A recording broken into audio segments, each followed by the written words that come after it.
तो आज हम रामायण से जुड़ी कुछ बहुत ही दिलचस्प और गहरी लाइनों पर बात करने वाले हैं। हमारे पास एक छोटा सा लेख है जिसका शीर्षक है रामायण की उत्पत्ति, सीता और लक्ष्मण की निष्ठा। अब इसमें हैं तो सिर्फ 4 पंक्तियां, लेकिन ये कमाल की हैं। हाँ, और ये पंक्तियां ऊपर से देखने में बहुत सीधी लगती हैं, पर इनमें जो गहराई है। बिल्कुल। पंक्तियां कुछ इस तरह से हैं। सीता ने कहा, जहां राम वहीं मेरा सारा संसार। लक्ष्मण ने कहा, भैया के बिना जीवन है बेकार। महलों के सुख त्यागे और चुनली कांटों की राह, साथ चले राम के बिना किसी भय और आह। और आखिरी लाइन है, भक्ति और प्रेम की ऐसी मिसाल कहाँ मिलेगी, राम के साथ ये छाया बनकर सदा ही चलेगी। तो आज हमारा मकसद, हम ये समझने की कोशिश करेंगे कि ये जो निष्ठा या भक्ति है, क्या ये एक ही तरह की होती है या इसके भी अलग अलग रूप हैं? बिल्कुल, और ये एक बहुत ही शानदार नजरिया है, क्योंकि ये 4 पंक्तियां हमें निष्ठा के 2 सबसे शक्तिशाली लेकिन बिल्कुल अलग मॉडल एक साथ दिखाती हैं। अच्छा। हाँ, मकसद एक ही है, राम का साथ, लेकिन उस तक पहुंचने का रास्ता, उसे जाहिर करने का भाव, उसमें जमीन आसमान का फर्क है। चलिए तो फिर यहीं से शुरू करते हैं। हाँ। पहली ही लाइन में ये फर्क साफ दिखता है, जहां राम वहीं मेरा सारा संसार। हाँ। और दूसरी तरफ, भैया के बिना जीवन है बेकार। कहने को तो दोनों बातें राम के लिए हैं, पर एहसास बहुत अलग है। ये जो 2 शब्द हैं, संसार और बेकार, हाँ। इन पर आपका क्या कहना है? यही तो इस पूरी चर्चा का केंद्र है। देखिए, सीता कहती हैं, राम मेरा संसार है। संसार, हाँ। संसार शब्द बहुत बड़ा है। इसका मतलब सिर्फ दुनिया नहीं है, इसका मतलब है अस्तित्व का पूरा ढांचा। मेरी पहचान, मेरा सुख, मेरी सुरक्षा, सब कुछ। मतलब राम से अलग मेरा कोई वजूद ही नहीं है? बिल्कुल। अगर वो अयोध्या में है तो वो मेरा संसार है, अगर वो जंगल में है तो जंगल मेरा संसार है। ये पहचान का पूरी तरह से विलय हो जाना है। और लक्ष्मण का कहना कि जीवन बेकार है, हाँ, ये थोड़ा अलग है। हाँ। इसमें एक उद्देश्य की बात छिपी हुई है ना? आपने सही पकड़ा। लक्ष्मण का जो नजरिया है वो उद्देश्य आधारित है। उनके लिए जीवन का एक मकसद है, एक धर्म है, और वो है राम की सेवा। अच्छा। अगर सेवा का वो मौका ही नहीं तो जीवन का कोई मूल्य नहीं, वो बेकार है। तो देखिए, सीता की निष्ठा होने में है और लक्ष्मण की निष्ठा करने में है। वाह, एक बीइंग है और एक डूइंग है। बिल्कुल। एक का आधार प्रेम से उपजा विलय है और दूसरे का आधार प्रेम से उपजी सेवा और कर्तव्य है। लेकिन एक सवाल है, क्या लक्ष्मण के कर्तव्य में गहरा प्रेम नहीं है? क्या उसे सिर्फ सेवा भाव कह सकते हैं? नहीं, बहुत अच्छा सवाल है। और उसे सिर्फ सेवा भाव कहना तो अधूरा होगा। उस कर्तव्य की जड़ में भी अथाह प्रेम ही है। लेकिन उस प्रेम को व्यक्त करने का, उसको जताने का उनका तरीका सेवा है। वो राम के साथ अपनी पहचान को मिला नहीं रहे, बल्कि अपनी पहचान को राम की सेवा में समर्पित कर रहे हैं। इसीलिए तो उन्होंने 14 साल तक नींद तक त्याग दी, ताकि वो रात में भी भैया भाभी की रक्षा कर सकें। हाँ, उनका हर काम सेवा था, जबकि सीता का सबसे बड़ा काम राम के साथ सिर्फ होना था, उनकी इमोशनल ताकत बनना था। अरे वाह, ये तो निष्ठा के 2 अलग अलग ऑपरेटिंग सिस्टम जैसा हो गया। कह सकते हैं। और यही बात हमें उनके अगले कदम पर ले जाती है। ये सिर्फ शब्द नहीं थे, उन्होंने इसे जिया भी। महलों के सुख त्यागे और चुनली कांटों की राह। हाँ, यहाँ त्यागे और चुनली, ये दोनों शब्द बहुत मायने रखते हैं। बिल्कुल। ये शब्द बताते हैं कि ये कोई मजबूरी नहीं थी, उन पर कोई दबाव नहीं था। सही बात है। सीता को तो राम ने खुद जंगल जाने से रोका था, और लक्ष्मण को भी। ये उनका अपना एक सोचा समझा फैसला था। उन्होंने सुखों को त्यागा और कांटों की राह को चुना। और ये चुनाव सीधे सीधे उनकी पहली लाइन से जुड़ता है। अगर राम ही आपका संसार है तो फिर महल और जंगल में फर्क ही क्या है? सही। और अगर राम के बिना जीवन ही बेकार है तो महल में रुककर करना भी क्या है? तो एक तरह से ये त्याग जैसा लगता ही नहीं। आपने सार पकड़ लिया। उनके लिए ये त्याग था ही नहीं, ये तो एक स्वाभाविक कदम था, जैसे कोई प्यासा पानी की तरफ जाता है। राम के साथ रहना उनकी आध्यात्मिक और भावनात्मक जरूरत थी। उसके सामने महल के सुख बहुत छोटे हो गए, बेमानी हो गए। और ये कांटों की राह का जिक्र, इससे ये भी साफ है कि उन्हें अंदाजा था कि आगे मुश्किलें होंगी। हाँ, वो किसी खुशफहमी में नहीं थे। उन्हें पता था कि रास्ता आसान नहीं है। आज के ज़माने में लोग फाइंड योर वाई की बात करते हैं। लगता है उनका क्यों इतना साफ था कि कैसे की मुश्किलें मायने ही नहीं रखती थी। बिल्कुल, और शायद इसीलिए अगली लाइन कहती है, साथ चले राम के बिना किसी भय और आह। हाँ, बिना किसी भय और आह, ये मानसिक स्थिति को दिखाता है। सफर मुश्किल था, पर सफर करने वाले की सोच देखिए, बिना भय। जंगल में कितने खतरे थे, जानवर, राक्षस, अनिश्चितता, पर डर नहीं था। क्यों? क्योंकि भरोसा राम पर था।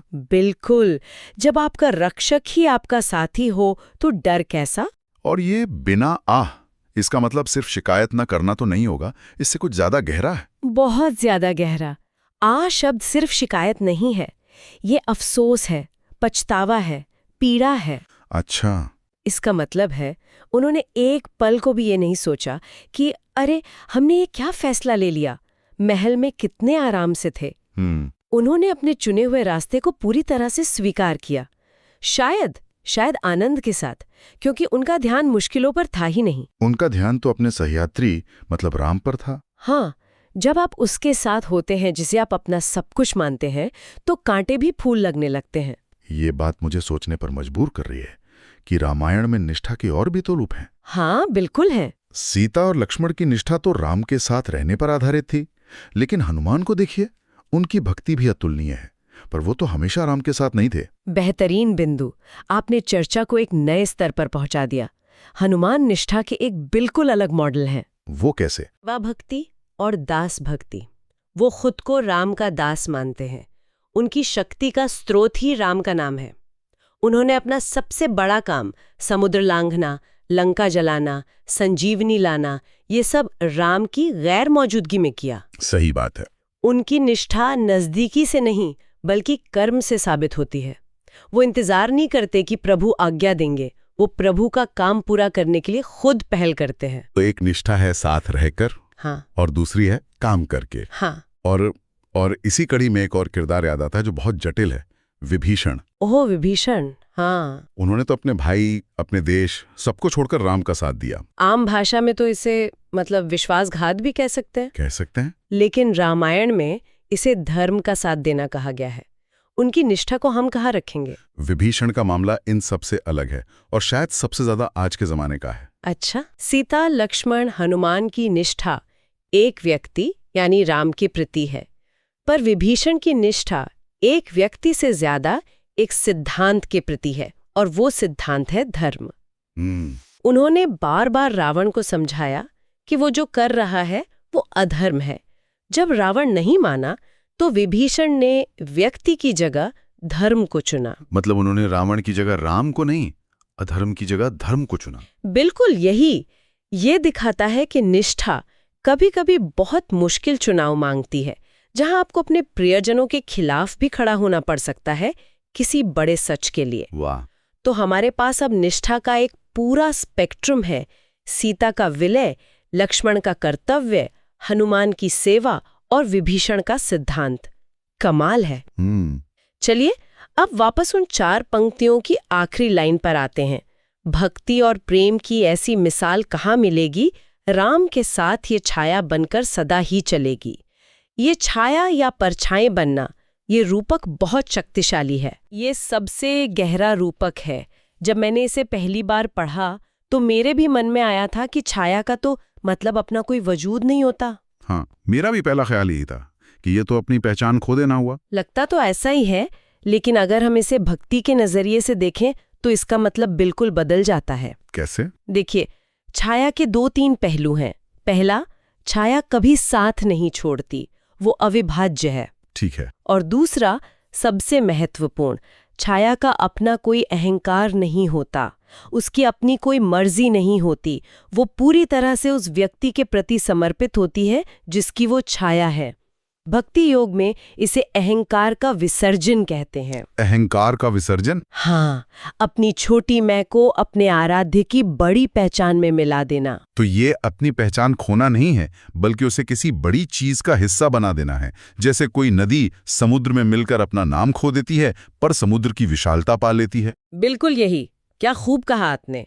सीता और लक्ष्मण के लिए राम में विलीन हो जाना ही उनकी पहचान की सबसे बड़ी सार्थकता थी।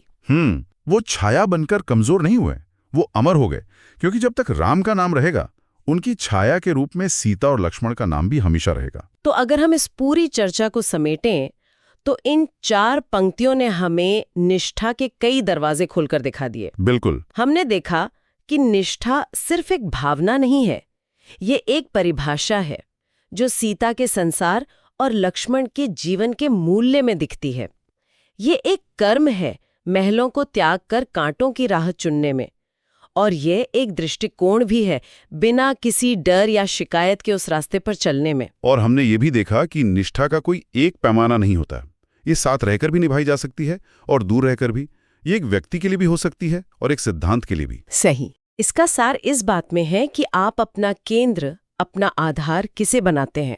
छाया बनना कमजोरी नहीं है, बल्कि उस आधार की मजबूती का प्रतीक है जिसके साथ आप इतने गहरे जुड़ गए हैं कि आपका और उसका फर्क ही मिट जाता है। ये एक बहुत ही गहरा विचार है और ये सुनने वालों के लिए सोचने के लिए एक सवाल भी छोड़ जाता है। आज की दुनिया में जहां हर कोई अपनी एक अलग पहचान, अपना एक पर्सनल ब्रांड बनाने में लगा है, वहां किसी की छाया बनने का विचार कितना प्रासंगिक है। क्या किसी इंसान या किसी विचार या किसी मकसद के प्रति इस हद तक समर्पित होना संभव है कि आपकी अपनी पहचान उसमें घुल जाए? और वो कौन सी महीन रेखा है जो गहरी निष्ठा को अपनी पहचान खो देने के खतरे से अलग करती है?